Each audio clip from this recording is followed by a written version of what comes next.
안녕하세요. 정경호 변호사입니다. 오늘은 블로그 형사글 중에 9월 5일자 공직선거법상 허위사실공표죄에 대해서 말씀드리겠습니다. 요즘 뉴스를 보면 선거 관련한 뉴스가 상당히 많은데요. 요즘 가장 핫 이슈인 대장동 개발 책임자가 누구냐 관련해서도 사실 선거 관련 이슈라고 생각이 됩니다.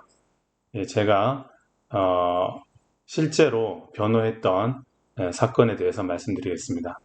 이 A라는 분은 현직 시의원이었는데요.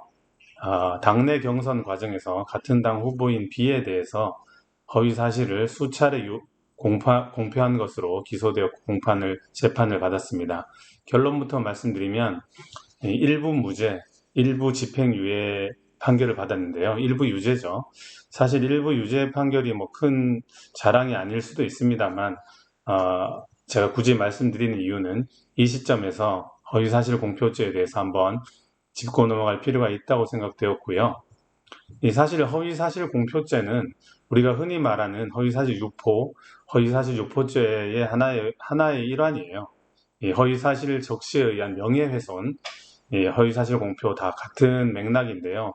그렇지만 개인 대 개인 간의 허위사실 적시에 의한 명예훼손, 죄와는 달리 이 허위사실 공표, 이 공직선거법상의 이 범죄는 중대범죄에 해당됩니다. 왜냐하면 선거는 민주사회의 꽃이고 이 민주사회에 꽂힌 선거의 질서를 어지럽히는 죄는 상당히 중하게 처벌하는 것임을 또 아셨으면 좋겠습니다.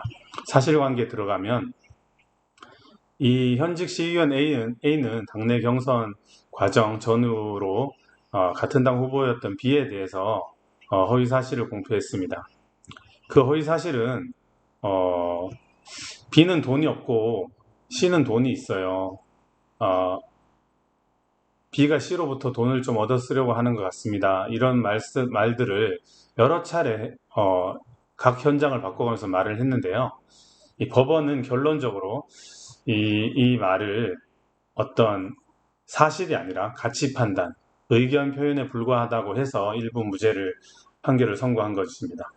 사실 결론만 들으면 이 사실이냐 의견이냐 아주 뭐 전형적인 것으로 승소했구나, 누가 해도 승소할 수 있었겠구나 생각하기 쉽겠지만 사실은 모든 것에는 이 보이지 않는 행간이 있는데요. 실제 이 판결에서 가장 중요했던 것은 어, 증인신문이 6명이나 진행이 되었어요. 같은 당내 후보이다 보니까 이 같은 당내에서 그 허위사실이 공표되는 것을 들은 증인이 6명이나 있는 거예요. 이분들 모두 다 현직 의원이거나 아니면 유력 인사였습니다. 현직 당원들이었고요.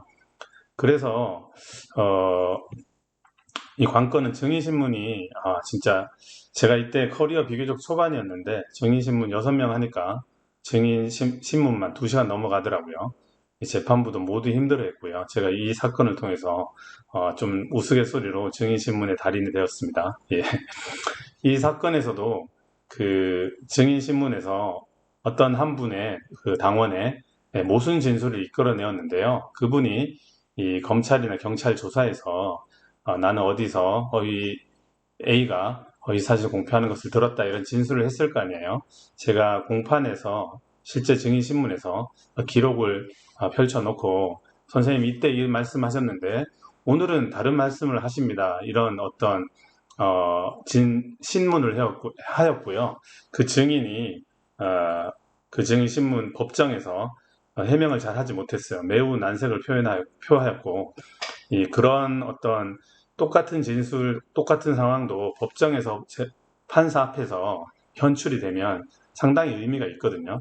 그래서 그런 증인의 모순 진술, 모순되는 진술은 증거의 신빙성을 떨어뜨리거든요. 그래서 그 해당 증인이 들었다고 하는 진술, A가 허위 사실을 공표했다는 것 중에서 해당 증인이 들었다고 하는 부분에 대해서 무죄 판결이 된 것입니다. 이 나머지 부분은 안타깝게도 허위 사실을 공표한 것으로 인정이 되었는데요.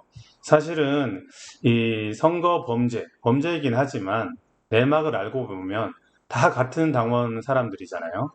이 A라는 분이 당내 민심이라고 하면 좀 그런데 당내에서 어떤 힘을 잃지 않았다면 이런 고소 고발 있지도 않았을 것 같습니다. 그리고 혹여라도 문제가 되었다고 하더라도 이 당내에서 탄원서를 써주거나 적절히 좋게 넘어갈 여지도 있었겠죠.